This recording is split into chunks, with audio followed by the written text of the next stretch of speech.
Perkenalkan, nama saya Kifan Adi Salazar. Saya di sini akan menjelaskan materi mengenai hukum anti monopoli dalam hak kekayaan intelektual.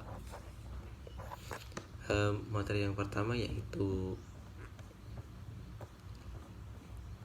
hukum anti monopoli dalam hak kekayaan intelektual. Hukum anti monopoli dalam kekayaan intelektual merupakan peraturan yang bertujuan untuk mencegah penyalahgunaan hak eksklusif yang diberikan oleh haki untuk menciptakan monopoli atau memberi persaingan pasar. Meskipun hakim memberikan hak eksklusif kepada penciptanya untuk melindungi hasil karyanya, hak tersebut tidak boleh digunakan untuk merugikan konsumen atau menghambat inovasi. Sebenarnya hukum anti monopoli dan haki itu dua bidang hukum yang saling terkait.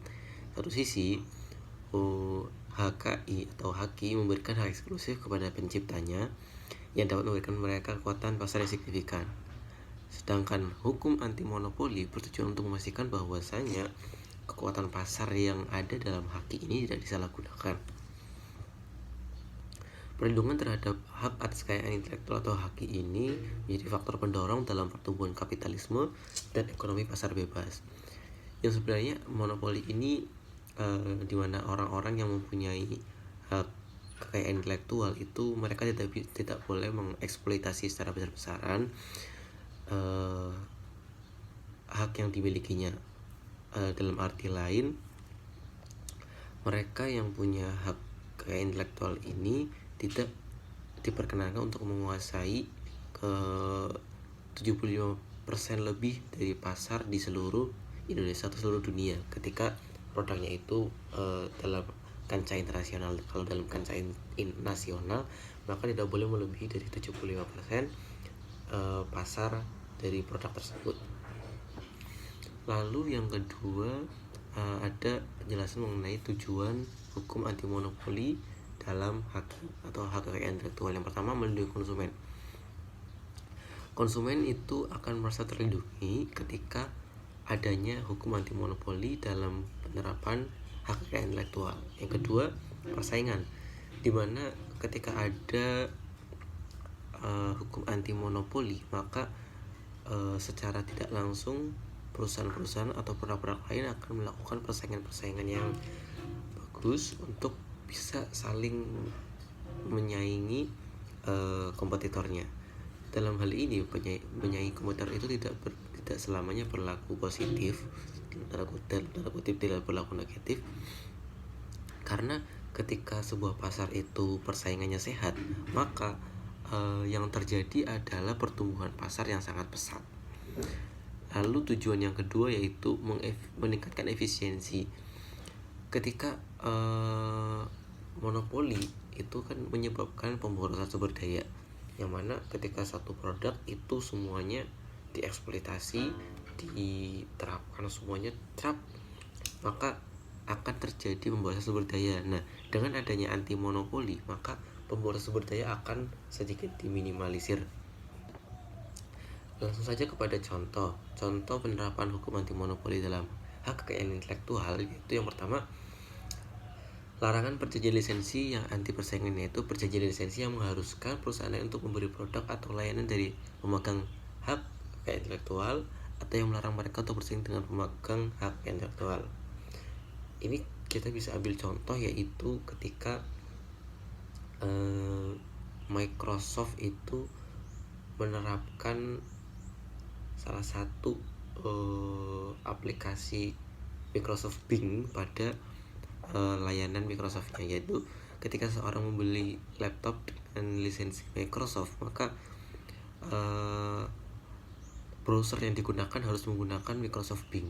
Hal ini telah melanggar lisensi penggunaan hak kekayaan intelektual karena konsumen dipaksa untuk menggunakan produk tertentu ketika dia membeli suatu produk. Jadi misalnya laptop Asus, Acer, mereka menginstal Microsoft di dalamnya, maka browser yang digunakan harus menggunakan Microsoft, itu tidak diperkenankan, tidak diperbolehkan. Dan apa hubungannya hukum anti monopoli dengan hak kekayaan intelektual? Yang pertama, haki adalah kumpulan hukum yang diberikan kepada pencipta atau penemu. Haki itu mencakup berbagai bentuk, termasuk paten, hak cipta, merek dagang, dan industri. Nah, kalau Hukum anti monopoli adalah regulasi yang bertujuan untuk mencegah dominasi pasar, dalam tanda kutip, untuk mencegah dominasi pasar oleh satu atau beberapa perusahaan yang dapat merugikan persaingan yang sehat. Hukum anti monopoli dan hak kekayaan intelektual ini adalah dua pilar penting dalam regulasi ekonomi yang sering dipandang memiliki tujuan yang berlawanan. Padahal tujuan dari hukum anti monopoli dengan hak kekayaan intelektual itu tidaklah bertentangan, mereka saling mendorong, karena ketika orang mempunyai hak, mempunyai kekayaan intelektual dan tidak dibatasi dengan hak anti monopoli, maka yang terjadi adalah persaingan tidak sehat dan pengeksploitasian sumber daya karena cuma satu yang menguasainya. Hakim memberikan hak eksklusif yang betul untuk mendorong inovasi, regulasi anti monopoli, dan memastikan bahwa hak eksklusif tersebut tidak disalahgunakan. Tujuan dari hukum anti monopoli yaitu untuk, tadi sudah saya jelaskan, untuk mendorong persaingan, dan untuk yang paling penting itu untuk menekan angka ketidakadilan.